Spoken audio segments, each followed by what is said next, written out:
This is the King's Docks Park.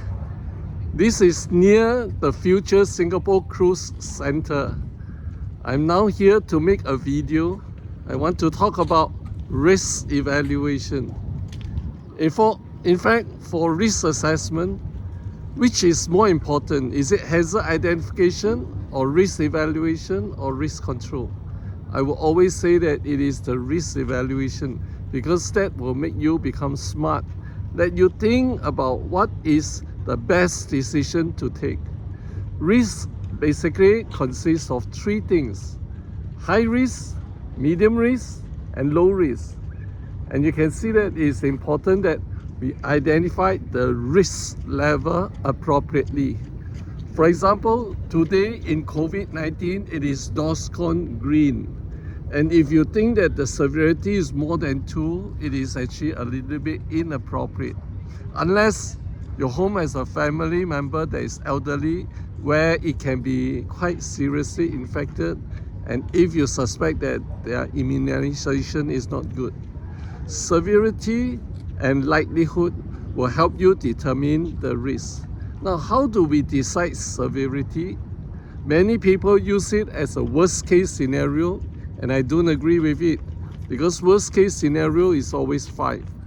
How about we use the expected outcome? What is the expected result of the risk? So the severity is actually based on normal expected outcome. So today we can expect COVID-19 is severity 2 because it's DORSCON green. Now what about likelihood? How do we determine the likelihood? We can determine the likelihood using the following factors. Number 1, the frequency of you doing it. Number 2, you can also, based on your existing control, how good is your current existing control in terms of preventing accident. For example, take COVID-19. Are you still keeping the 1 meter distance? Are you still washing your hand for 20 seconds? Are you still wearing a mask? Are you still keeping some kind of worry, like free from this public area, like shy away from bars or concerts? If you do, your likelihood of catching it is lower. So you can decide it's 1 or 2. However, if you don't quite care and you think that it's already not affecting you, then you are more likely to catch it. So likelihood could be 3 or 4. So you can see that we have to decide severity and likelihood in order for us to know the risk prioritization number, which is the formula of severity multiplied by likelihood. So our decision based on the 5x5 matrix is where 15 to 25, 3 times 5, 5 times 3, all the way to 25 is high risk.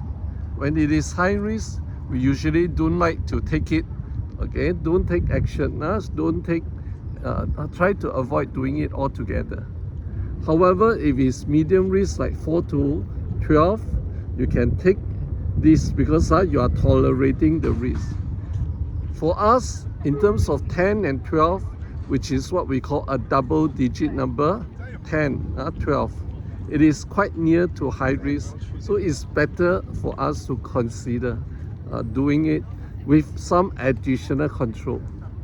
Example, you can do some administrative control to protect yourself. Or you can actually upgrade your PPE to ensure that you can shy away from this likelihood. Now, if it's 1, 2, and 3, it is low risk. Why are you going to correct when there's low risk? Low risk is where we have to deal with what? So low risk, usually no further action is taken. So I hope that you can evaluate risk properly and also take the appropriate additional control to deal with it. I'm here signing off. Looking at the back is Sentosa. And I hope you have a good day. Thank you.